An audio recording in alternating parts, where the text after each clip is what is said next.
talking about the Holy Spirit, the Ruach HaKodesh.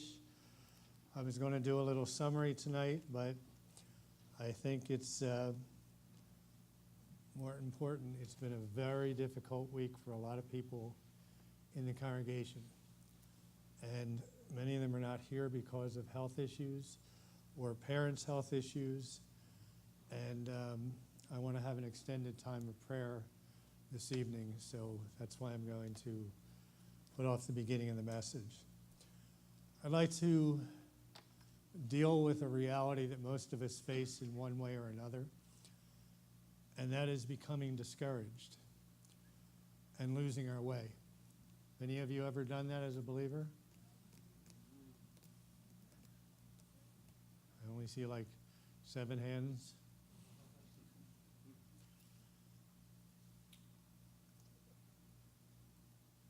Terry, thank you for coming tonight. Scott, thank you for coming tonight. These guys are brave. They're going through a very serious battle for Terry's body and her mind. I want to talk a little bit about the past. I know we talked about that I was going to do this tonight. And I want to spend some extended prayer time over Terry specifically this evening. Give you an update. About 3 months ago, after an extended period of dealing with a brain tumor, she nearly succumbed to the issue. And Scott was told that there was nothing left to do and that they weren't going to do surgery. They were told to call the family and bring them all down, and they would keep her on life support until they came. But Scott knew in his heart, not just his head, that according to God's word, Terry was already healed. Amen. And yet his eyes didn't see that. So he had the chutzpah to tell the doctors, who he didn't see as God, to remove the tumor anyway, which was about the size of a baseball in her brain.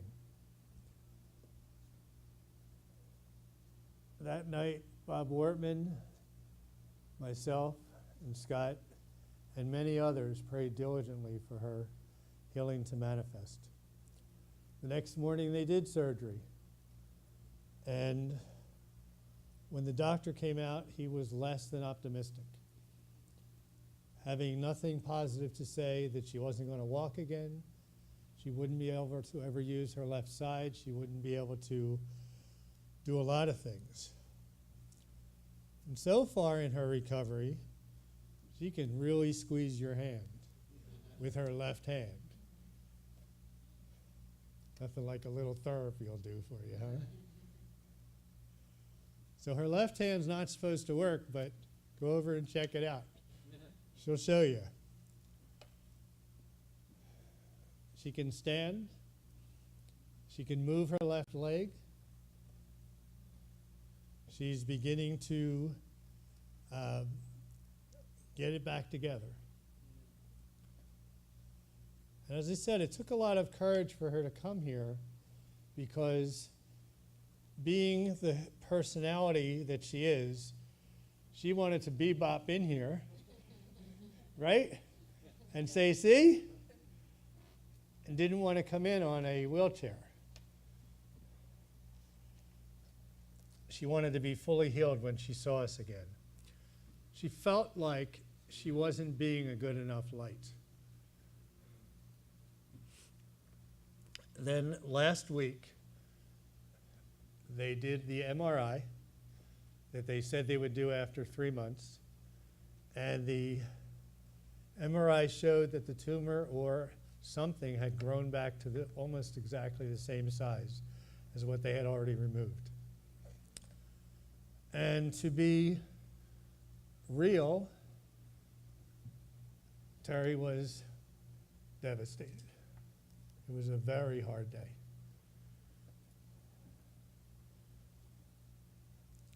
But because of Superman next to her and a friend of theirs that comes who's also a believer, she continued, even in the trouble, to stand on God's word. Amen. It doesn't mean she didn't stumble or cry or break down or any of those things. She's human. She's tried so hard to get it back together. And now they're basically saying, we've got to do it again. And you know what? That's hard. That's hard. There's a point I'm trying to make here. And it's a comparison that people make that shouldn't be made, but it's made. Back in 2001, as you know, most of you know, I had a widowmaker heart attack and was told that I only had minutes to live. They allowed Jackie to get on the helicopter from Brandon Hospital to Tampa General, but they told her that I wouldn't be alive when I got to Tampa General. Well, obviously here I am.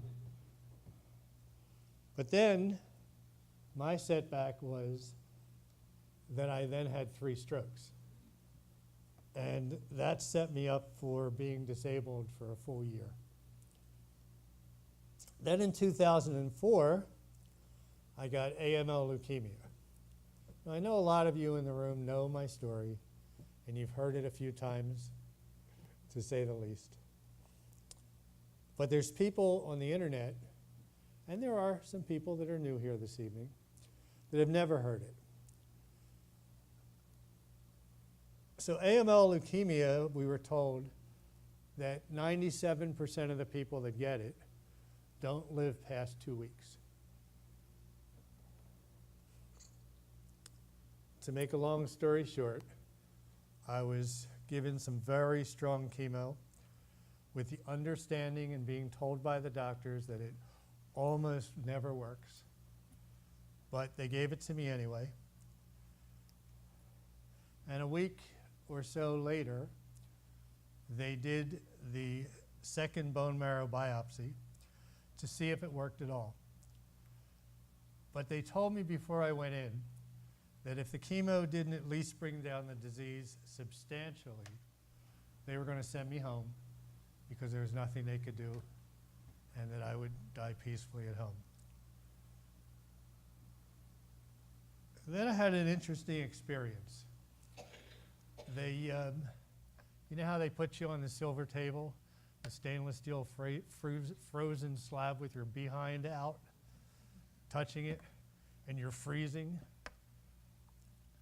So they wheel me down to the procedure room.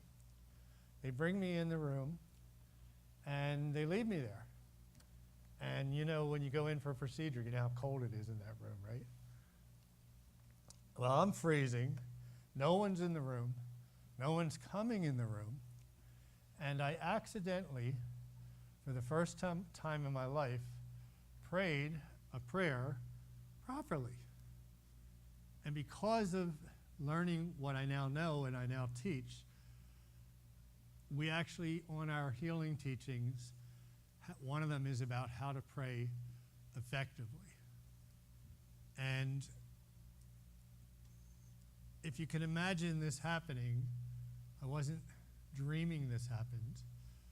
I'm laying on this table.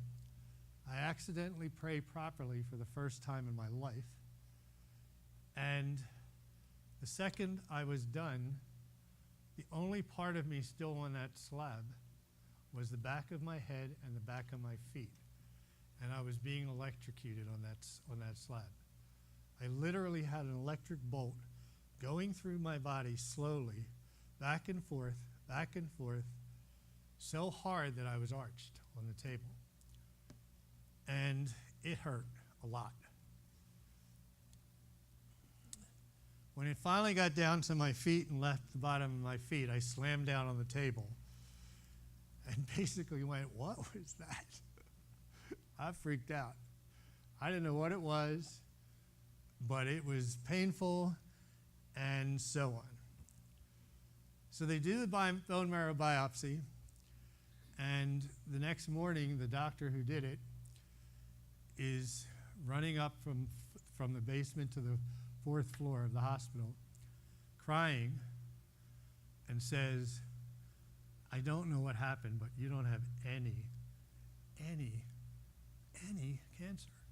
0.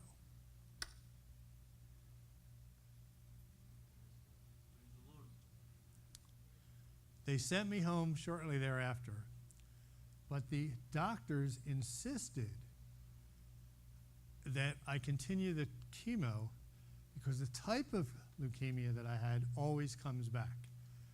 Now, if I had half a brain, like my wife does,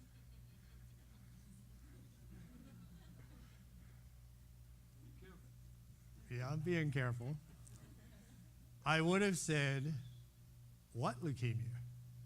You just told me I have no cancer." And they were after me and after me that this type of leukemia always comes back in about 9 months. When we beat it with chemo, we have about a 9-month window, and it always comes back. And when it does, the only thing you can do at that point is to get a bone marrow transplant. So, being the idiot that I am, I decided to look this up on the internet. You know how if you have like a pain in your side, you're going to die on the internet because you have 407 different diseases that cause that? No matter what you got, the internet's got you dead. So I look on the internet and I see that, yes, 97% of the people die. And like I said, I should have said, "What leukemia?" What I did was I let my carnal self, my caboose self, carnal, I know we've spoken about the last few weeks, does not mean sexual sin. Carnal means of the senses, of the 5 senses. So I let my 5 senses and my caboose self become the engine, which drove me right backwards into the station, and I picked up the leukemia again. I gave it back to myself. I took it back.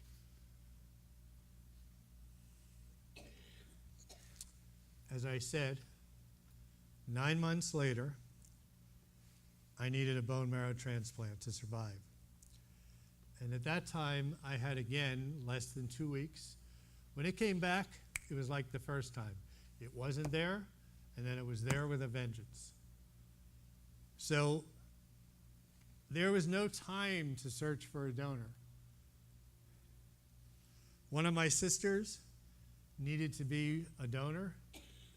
My one sister, my oldest sister, I'm the baby. I had 3 sisters. One of them was killed in a drunk driving accident when I was a 1-year-old kid. My other 2 sisters, my oldest sister, I think she was adopted from Mars or somewhere, because none of her cells even looked like human. You know, I mean, they looked at me and they said, "Is she really your sister?" That's how far away her cells were from me. My other sister, my middle sister, she was a match. She was also a wuss. She did not want to fly. She never flew anywhere. She didn't leave Philadelphia. As filthy as Philadelphia is, that was home, and I was here. She was afraid to fly. I called her on the phone. You have to know, this is the sister who I punched in the face when we were kids, and, you know, all she ever did was drive me crazy and get me in trouble. And get me in trouble. And she admits it now. And I have to call her and say, "Hey, would you fly down here and see if you're a match for me?" She was there within hours. That's blood. She was here. She was a match. That was in 2006. And again, you can see the 2 weeks are now 12 years later. I'm still here. But the next 5 years were horrible. I wasn't allowed to leave the house for 5 years except to go to Moffitt Cancer Center. I couldn't talk hardly at all. You couldn't have a conversation with me because I couldn't put two thoughts together and get them out of my mouth. It was a really, really hard time for everyone. And during the recovery, I got some kind of a really bad virus, and they gave me a drug that gave me another major heart attack. Another setback. I was close to death. Jackie was told 6 times during that period to say goodbye to me. And I had pneumonia, not a little bit. It wasn't walking pneumonia. It was severe pneumonia 12 times in that 5-year period. Every time I had pneumonia, you know when you get the flu and you feel like you're going to die? I couldn't breathe. It was hard. So why am I telling you all of this? Why am I regurgitating this again? Because some people would say in this situation, why is God doing this to me? Doesn't he love me? What have I done? Why is he doing this to me? Well, let me tell all of you on the internet that God would never do this to anyone. Period. So let me give you a little bit of the backstory. Years ago, 1986, a few years back, I wrote a book that most of you have gotten, some of you who are new got it tonight, that became an international bestseller, and it has caused or helped to cause or been the stepping stone for many, many, many, many people to come to the Lord. It's not the book. The Bible is the book. But it helped a lot of people, and it continues to do so today. Well, do you think that that seriously ticked Satan off? Believe me, I could stand here and tell you stories that you would be like, are you kidding me? That really happened? I'll tell you one. This is crazy. If you ever lived in a 2-story house in Philadelphia with a basement, almost all of them are made of brick or cinder block from top to bottom. And the basement is literally in the ground, and they don't have cinder block walls. They have poured concrete walls. So the book is getting out there. We've had many, many reorders, meaning I had to keep ordering thousands and thousands of books. And the night that I did an edit on it, I finished the edit working in the basement on the computer, left the computer where it was, except I always, at that time, unplugged the computers. I didn't just unplug the plugs, but I unplugged the cable to the internet. I'm sorry, it was not to the internet. It was to the phone line. It was 86. It was to the phone line.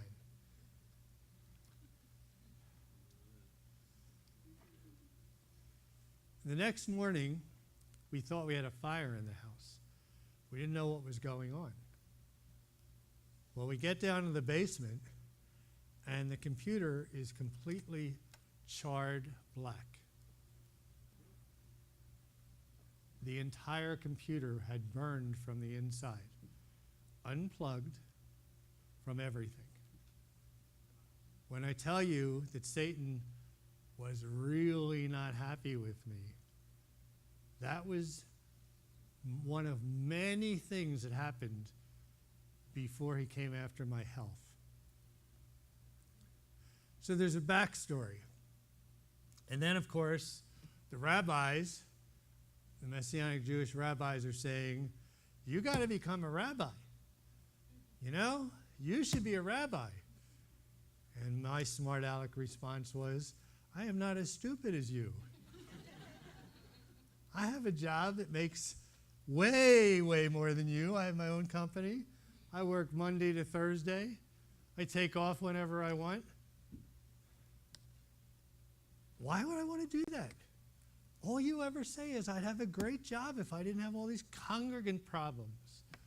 And you want me to do this? So I kept saying no. Well, all during the time of my illness, the verse that stood out to me that I continued to repeat was Psalm 118:17. Anybody know it by heart? I shall not die, but I will live to tell what the Lord has done. So here I am, literally unable to communicate, having a very difficult time with everything, repeating this verse over and over. And then I learned about this ministry by accident. Sure. One of the people in South Tampa, who was one of our friends, when I say South Tampa was the first of the Shoresh Davids. And Jackie and I came down to start it with Rabbi Steve and Pat. One of them brought me a healing teaching that I thought was a healing teaching, and it wasn't. It was a healing testimony CD or DVD. And fortunately, she didn't tell me it came from a TV preacher who was a healing teacher, because I would not have watched it, if you get my drift. I'll make the story short. I watched it. I knew that whatever these people did or found out in the Bible, I didn't know. They had amazing stories. There was about 25 of them that I ultimately watched. Whatever they knew, I didn't know, and I needed to learn it. So I went on to Andrew Wommack's Ministries website, which is awmi.net, and began learning about healing in a way that I had never heard. And then he came to Orlando.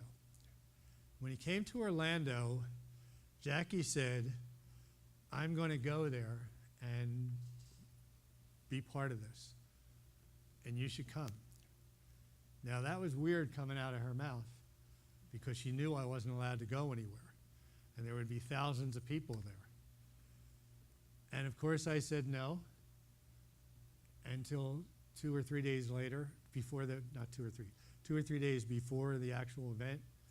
And then I decided I was going to go and listen to a teaching about faith and grace, waiting for the healing teaching, because that's all I knew he did.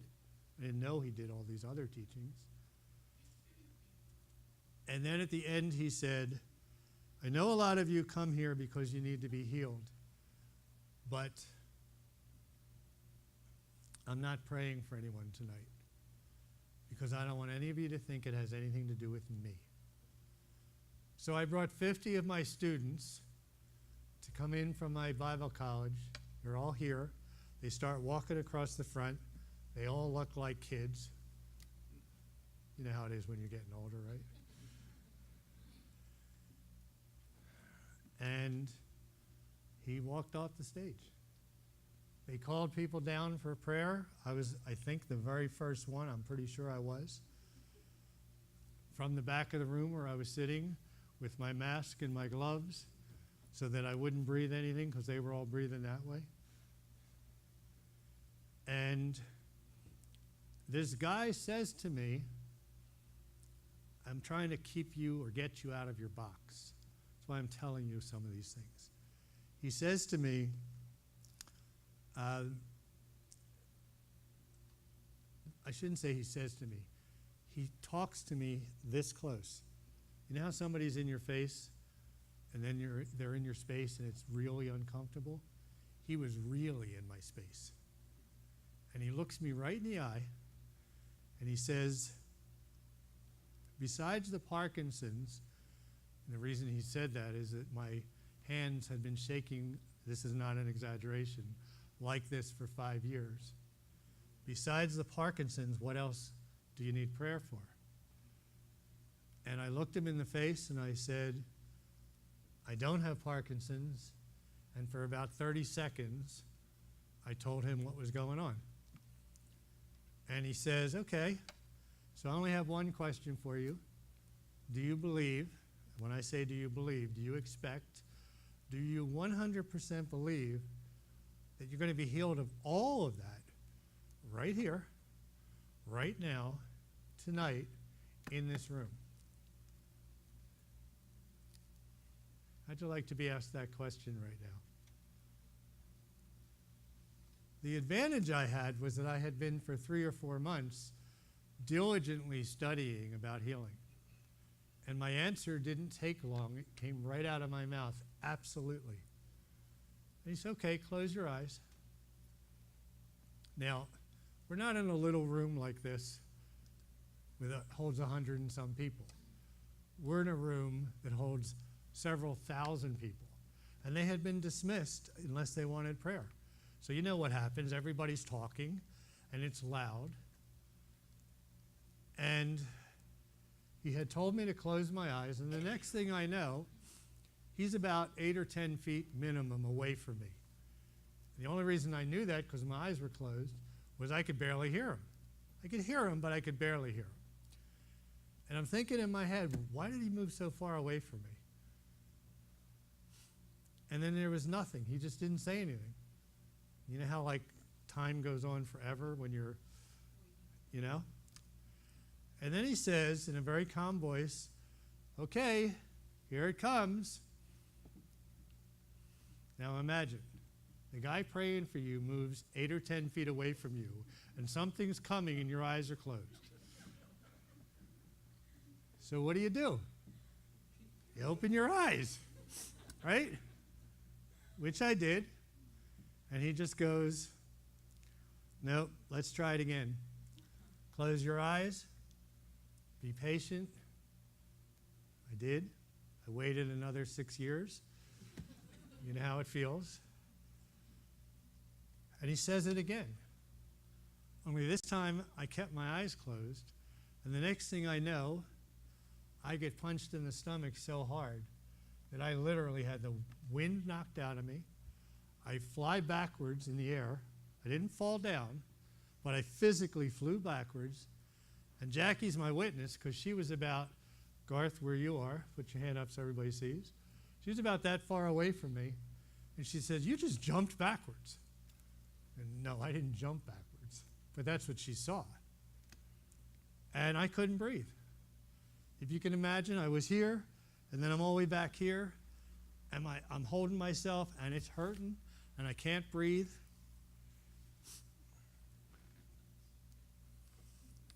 When I finally get my air, take my hands away from my stomach, and I hold them out like this, and they're still. That night, for the second time, I was miraculously healed. Outside the box, I have never punched anyone in the stomach since. I was completely healed that night.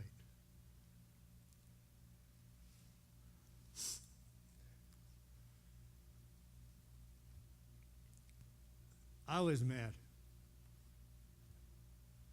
You know why I was mad? Because my wife and my family had gone through hell for years as I was recovering from something that I shouldn't even had to start with. And I got healed miraculously and was so stupid that I took it back on myself.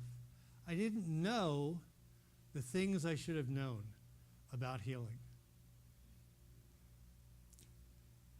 So, two things happened. One, I decided to become a rabbi, so I would have a mantle, not a mantle, I would have a, what do you call this? What?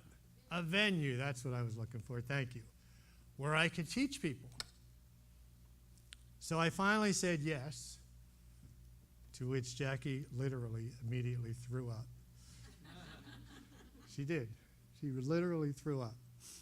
Because she worked with Rabbi Steve for years, starting South Tampa, and knew how much work it was. And we already had a very good business that she worked hard in. And she's like, what did you say?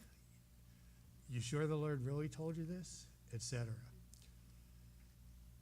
Well, we eventually sold our business to Matt, our son, who still owns it to this day. And the reason I got mad was because the Messianic Jewish movement was not teaching this stuff anywhere. And I had been in the movement for about 30 years at that point. And why is this not being told? Why is this not being taught? And that's about all it takes for me to get into something, is have a cause that I believe in, that people need, and I want to do it. So I finally did it. So last week, when Terry got this devastating news, was I a good one to encourage her? Yes. I mean, let's be real, she knows the word. She knows God's promises. What else could I offer her that was better? What could I say to her? Really nothing, but everything. You see, I am a living testimony of one step forward, one step, two steps back. I'm a living testimony of God's mercy and his unfailing love. I've been through repeated disappointments. I've been through near-death experiences, yet I'm still here, like you. Get used to it. You're hanging for a while. Amen. And I'm here for a reason, and so are you. Amen. Both of you. Amen.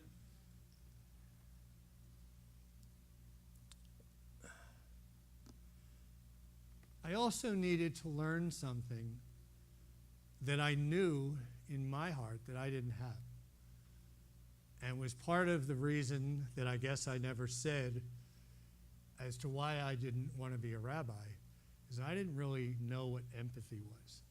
I knew what the meaning of empathy was. I knew what you were supposed to say, but I didn't really have empathy. And it was disturbing to me that I didn't. And I'll tell you what, this week, with all that happened, I had several people with several serious issues. And my empathy has grown so strong that I was crying this week. It was hard this week.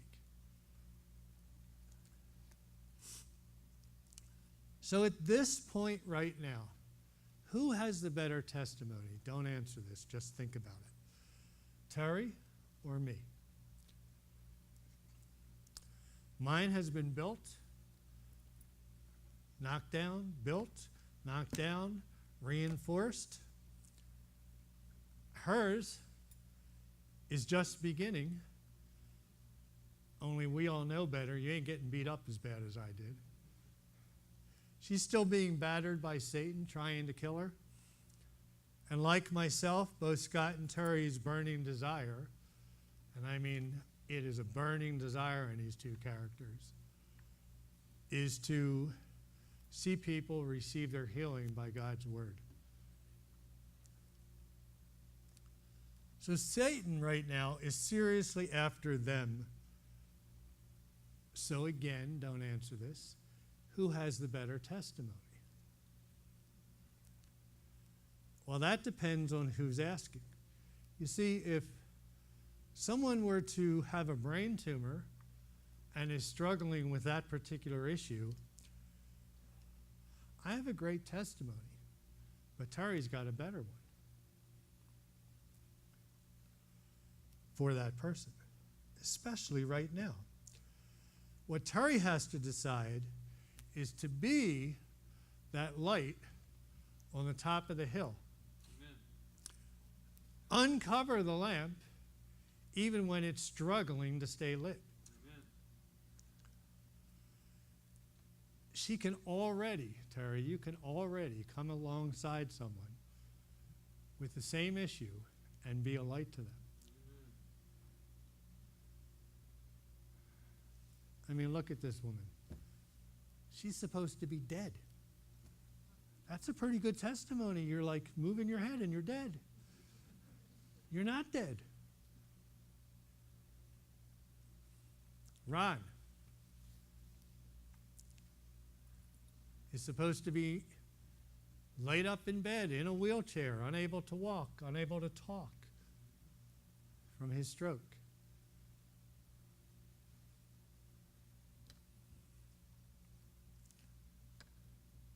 Renee, he can talk, can he? I know one thing, this couple has encouraged many, many people. Amen. Who has the better testimony, me or them?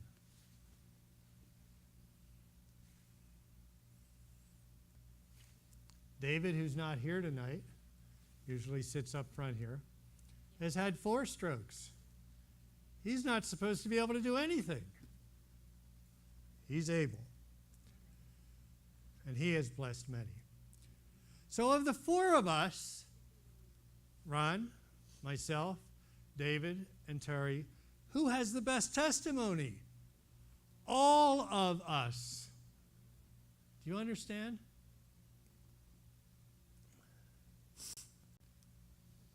If you can believe, decide to believe, I should say, the word and live it. Now I'm talking to all of you, and I'm talking directly to those people on the internet, which are many compared to who are in this room.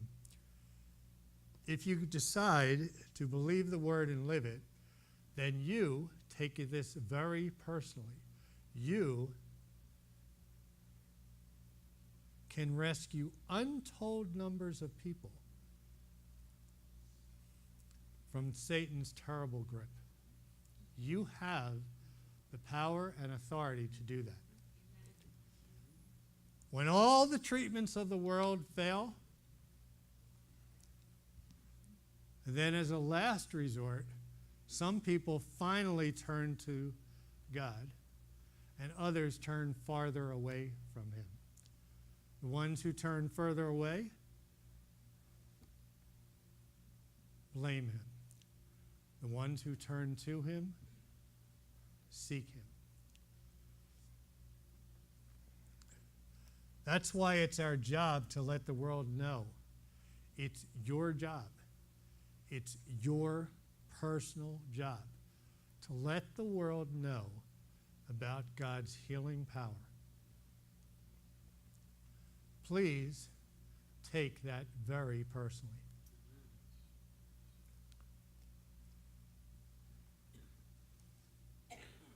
That power is alive.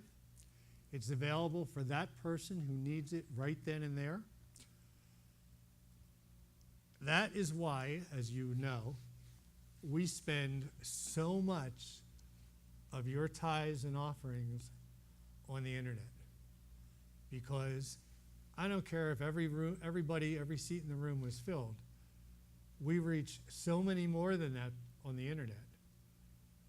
And there are people that are listening and watching, like this is live and we're on Facebook and we're on our own website right now on onemessiah.org.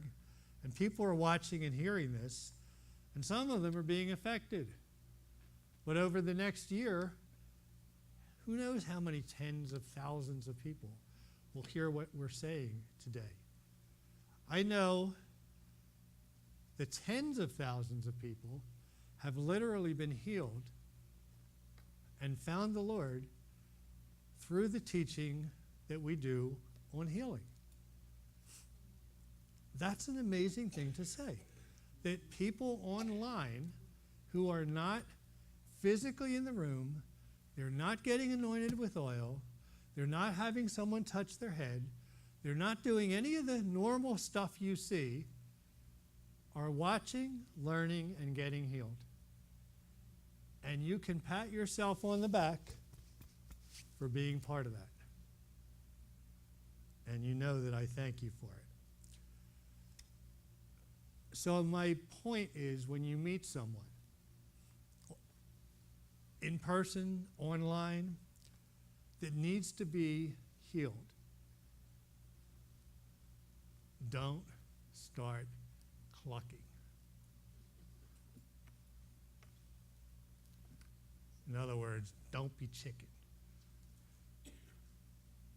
Share with them Terry's story, Ron's story, David's story, my story. Tell them to go to Andrew Womack's ministry, awmi.net, and look up the healing testimonies. There's 25 or 30 of them. They're professionally videoed. They're amazing testimonies. I've met some of the people. They're alive and well, and they're all supposed to be dead. Tell them to talk to us. Bring them here. Get them onto, let's put this on the screen, if I can. Thank you. Get them to this website, gethealedfast.com. It is Andrew Womack's teaching. You know how Andrew can talk about something for 5 years? You know what I mean? Condensed down to 53 minutes in 5 segments. 8 minutes, 9 minutes, 11 minutes. We've heard amazing things. We've seen amazing responses. My point is, do something.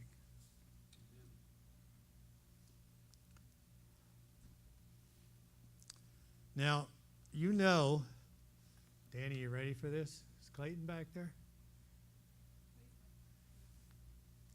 You know how much I am like Mr. Non-technical. I made a commitment to learn how to use Facebook. And one of you two clowns are going to have to teach me. And I'll tell you why. I ask you to share on social media. Well, imagine if every one of you went home, and whether it was Twitter or Facebook or whatever that other, Instagram, is that the one with the pictures? That's the picture one? Imagine if you all went home and you shared gethealedfast.com. But you didn't just stick the thing up there. You told a little bit of Terry's story, my story, David's story, Ron's story, and said, you guys should, watch this. You know what social media is? I'm just figuring this out. Social media is multi-level marketing without the multi-level marketing. It's, you put this thing out there, and you've got 1,000 people that are your friends, or you've got 25 people that are your friends. Do you know that those 25 get your little thing, but then all of the people who look at it, some of them have 100 friends, and some of them have hundreds of friends, and they all get to see it because they're the friend of the person that's your friend? That is how it works, right? Yeah. Isn't that crazy? And it doesn't end. It just goes on and on and on. Do something. For me to say that I'm going to actually learn Facebook, there's another miracle going on in the world.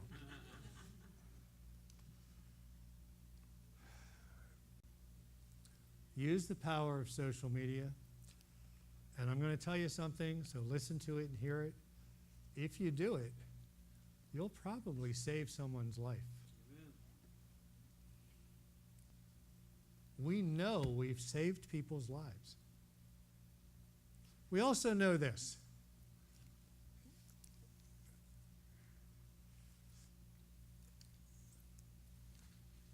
Right where you guys are sitting in the back, that seat where Aaron is. Several months ago, we did one of our healing teachings here, and a young Jewish man walked in with his Christian girlfriend dragging him because he had stage 4 pancreatic cancer. And I never met either one of them. When he walked in the door, I had my little badge on, says Rabbi Don Goldstein. And his first comment when I put my hand out was, "You're not really a rabbi," with an attitude. Because we believe in Yeshua. Told you a million times, you can't believe in Yeshua, you can't believe in Jesus, and still be Jewish. And that's the way Jewish people think and believe and feel. So he had a bad attitude. He really wouldn't look me in the eye. He didn't want to talk to me. He sat back there like this. He was dragged here, and he listened for at least 2 hours as we went through the healing teaching. And that day, he accepted the Lord. Amen. Praise the Lord. And 4 months later, he died. Did we save his life? Yes. I don't care what you say. You can save people's lives. Amen. And this ministry gives you the tools. We've been working on revamping our website again so that when the people go on their phones and their tablets, in America, it's slow. Our website loads slowly. In all the other countries of the world, just about, I've learned it loads tomorrow, like really slow. And people don't have patience. So Clayton, who's a programmer, engineering programmer, said, I can rewrite your website in a language that is used, in the language that's used by Facebook and by, I think Amazon. No, Facebook and Google, thank you. It's the fastest language there is, and I can get you onto Amazon servers so that your website will open at the click of a button. It'll open that fast all over the world. So, folks, we're about to be on the air faster. It's a lot of work that's being done. We all have the responsibility to do something.